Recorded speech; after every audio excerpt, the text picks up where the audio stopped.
Saudara, Gerasa adalah kawasan asing alias daerah kafir di seberang Galilea.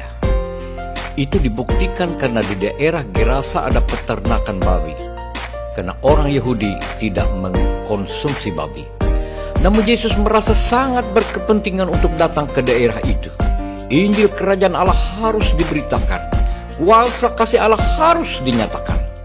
Berkat Allah bukan hanya dikurung dan ditimbun menjadikan kerasan nyaman untuk dinikmati kalangan sendiri, daerah sendiri, suku sendiri, kelompok sendiri, tetapi juga berbagi dengan mereka yang di luar lingkaran sana. Untuk sampai di daerah Gerasa memang tidak mudah. Harus menyeberang danau Galilea yang kapan-kapan bahaya mengancam. Angin taupan dan badai bisa saja sekonyong-konyong datang. Dan benar saja, itu yang mereka alami sebelum sampai ke seberang.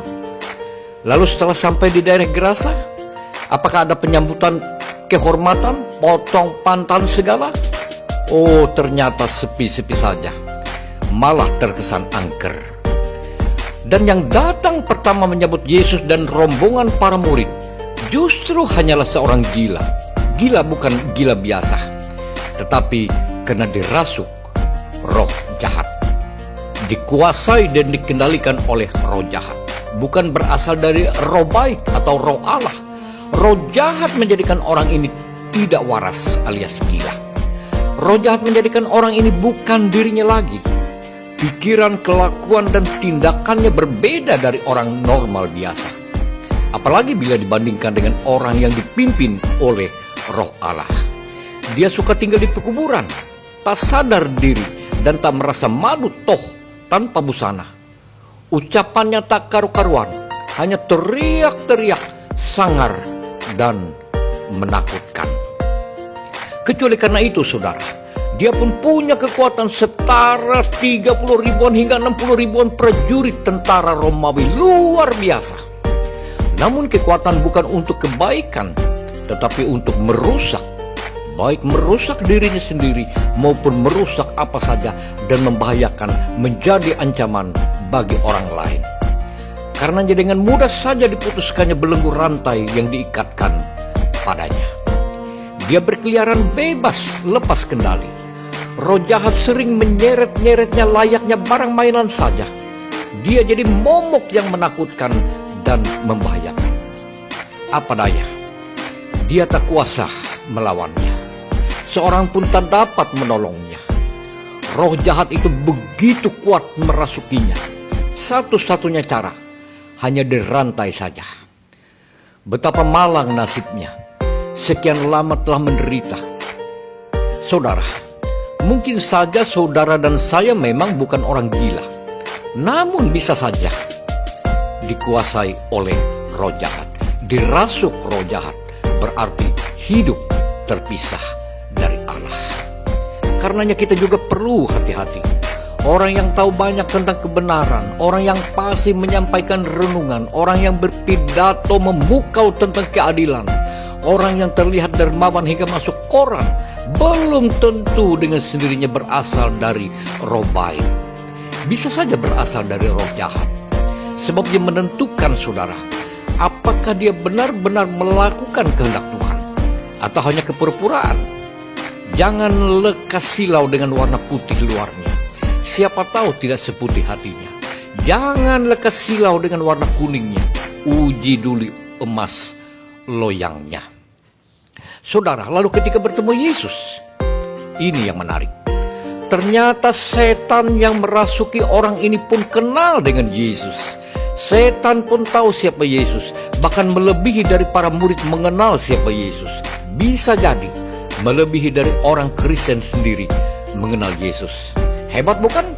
Hanya bedanya, mereka hanya kenal dengan Yesus, tapi tak mau berurusan dengan Yesus, tak mau hidup dengan Yesus. Apa yang menarik berikutnya dalam nas ini? Nah ini, permintaan para setan kepada Yesus. Para setan mengakui kuasa Yesus. Karenanya mereka memohon sekiranya Yesus jangan membinasakan mereka masuk ke jurang maut. Mereka meminta supaya diperkenankan memasuki babi-babi yang ada di situ, dan kawanan babi itu terjun dari tepi jurang ke dalam danau. Kenapa permohonan setan seperti itu?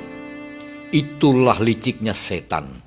Mereka pikir dengan memasuki kawanan babi untuk menghantarkan mereka ke danau, merasa sudah aman.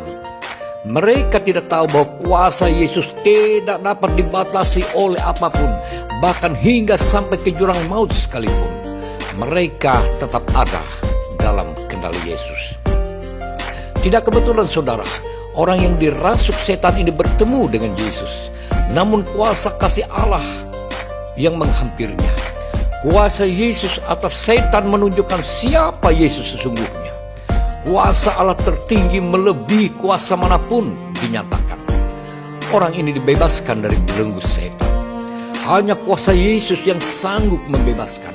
Hanya kuasa Yesus yang sanggup membebaskan setiap manusia dari belenggu setan, bahkan membebaskannya dari api neraka. Kini orang ini waras kembali, hidup secara normal, tenang dan damai sejahtera. Hidup sebagaimana dirinya sebagai makhluk ciptaan Allah, wujud gambar citra Allah, dipimpin, dikendalikan oleh roh Allah. Orang yang dipimpin roh Allah hidup bagi Allah dan tahu arti kasih Allah baginya. Karenanya orang ini pulang dengan damai ke tempat yang normal, ke tengah komunitas manusia. Tidak lagi suka menyendiri tinggal di pekuburan, tempat yang angker, tempat berkumpul dengan para setan. Orang ini tidak lagi merusak dirinya atau jadi ancaman bagi orang lain, tetapi dengan sukacita menyaksikan kasih Allah ke seluruh kota atas apa yang telah diterimanya. Saudara, di balik peristiwa pengusiran roh jahat di Gerasa dalam nas ini, satu hal yang tidak kalah menarik untuk kita renungkan tentang pemilik kawanan babi itu. Mereka menganggap bahwa tindakan Yesus itu sangat merugikan mereka.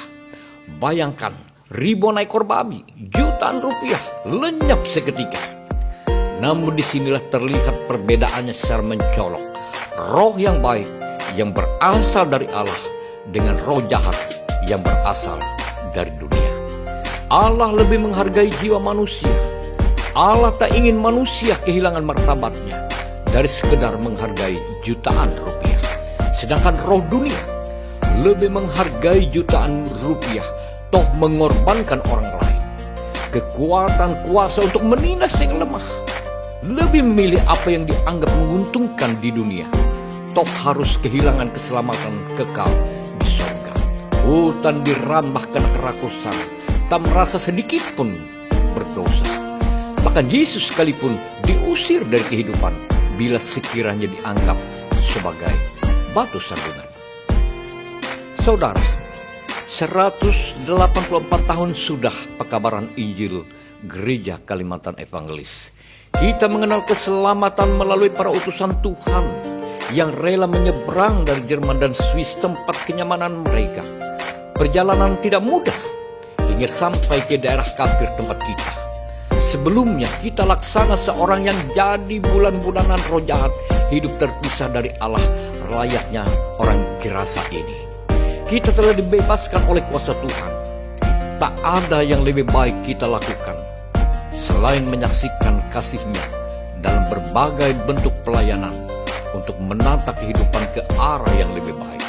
Terus berbenah diri untuk semakin mapan memberikan jawab terhadap tantangan zaman sebagai respons kita atas apa yang telah kita terima dari Tuhan. Jayalah GKE. Amin.